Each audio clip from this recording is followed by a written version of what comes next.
What's up, Knife Tube? It's Diamond Cut Steel, and you guys are going to learn something today. Alrighty, so what we are going to do, we're going to show you how a simple pocket sharpener will actually do a good job sharpening rather than one of those tungsten bar sharpeners. So what I have here is a simple Worksharp pocket sharpener. They cost about $18. They're actually cheaper than the Sharpens best tungsten bar sharpeners by about $10. You can pick these up for 18 bucks, I believe. You have a diamond plate and a ceramic rod. They're very, very, very simple to use. Basically, what you're going to do is use the angle guide. This is for newbie sharpeners, people just getting into it. So we're going to knock the edge, well, the so-called edge that tungsten bar sharpener put on it. We're going to knock that down flat.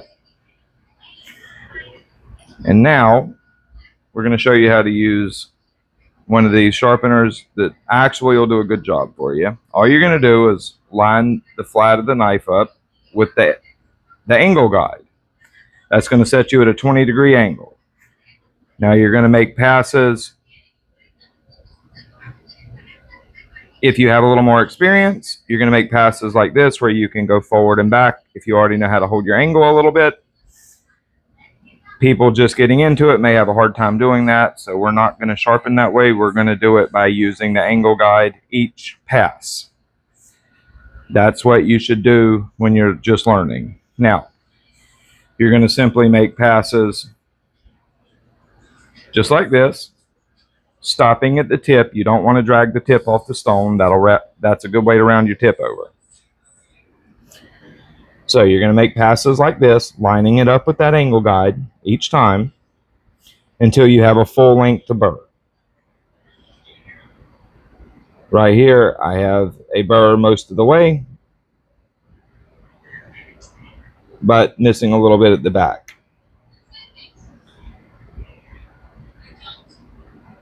So we're going to make a few more little, or remove a little more steel right here at the back to get that burr up.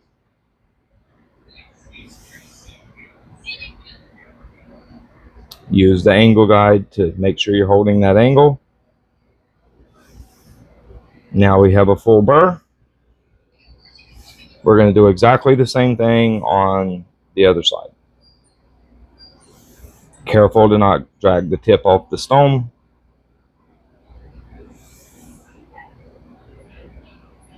And we're going to make passes until we have a noticeable burr that we can feel the whole length of the edge.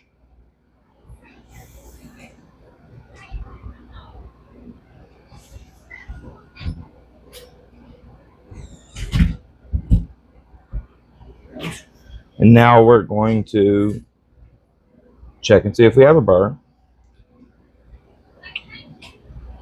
Now we're going to hop over to the ceramic side. This is at a different angle. One side, the diamond side's 20, the ceramic side's 25. I personally would never run an angle that high on a pocket knife, but it'll work, so here you go.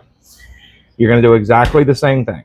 You're just going to make light passes. This is starting to break that burr down and refine it. You're going to make a few passes, not dragging the tip off the rod. Now you're going to work the other side. You're going to do the same thing. Very simple.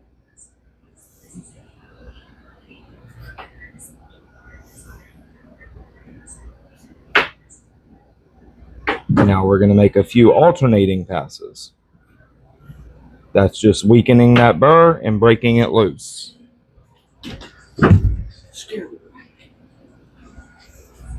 Sorry about that background noise. My son's hacking a table.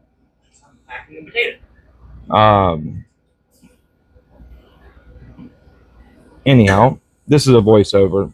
I forgot to cut my microphone on during the actual video, so you're getting this. So we're going to make alternating passes, weakening that burr and breaking it loose. And now we're going to have an actual cutting edge. Not just a piece of wire that is the cutting edge from those tungsten bar sharpeners. This is an actual cutting edge. You have an actual formed apex that's been deburred, and you have a scratch pattern to create bite rather than just basically a thin wire that you're forming that's going to crush very quickly as soon as you cut anything that's tough with it. That's why you only ever see Brad Fuckner cut paper with them. So we want to refine, get it a little sharper. We're going to make just a few more light alternating passes. We're going to refine it just a little bit more. That's going to bring it up to an even higher level of sharpness.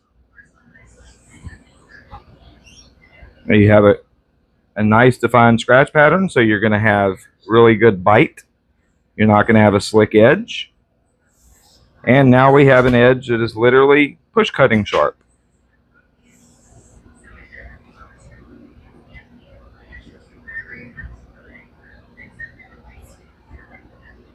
And most importantly, this edge is going to last for a while. It's not going to go flat as soon as you cut something that's tough with the knife, like it will if you use one of those tungsten bar sharpeners.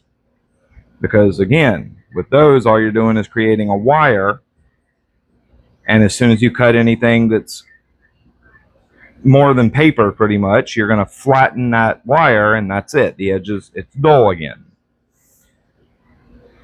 So what I'm going to do, I'm going to show you under a microscope. If you go to the video before this, you can see what that tungsten bar sharpener actually does to the edge. Here, I'm going to show you what this little pocket sharpener does.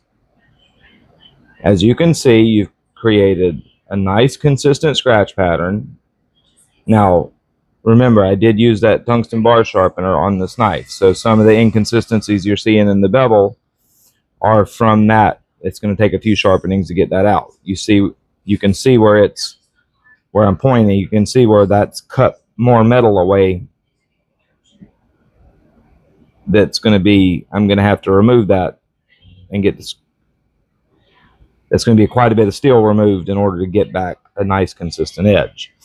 But you're also seeing some of the micro bevel because of your sharpening on the diamond at 20 degrees per side, and then you're basically deburring and micro beveling on the ceramic at 25. So that's why you're seeing the two different, why it looks like two different scratch patterns. You see where the color change is, that's the micro bevel.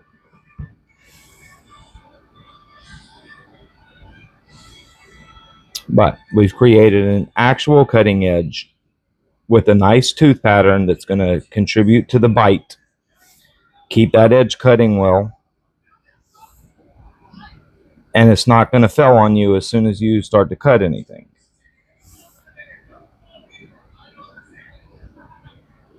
You have plenty of bite, you have a nice sharp edge that cuts well, and will continue to cut well for a long time.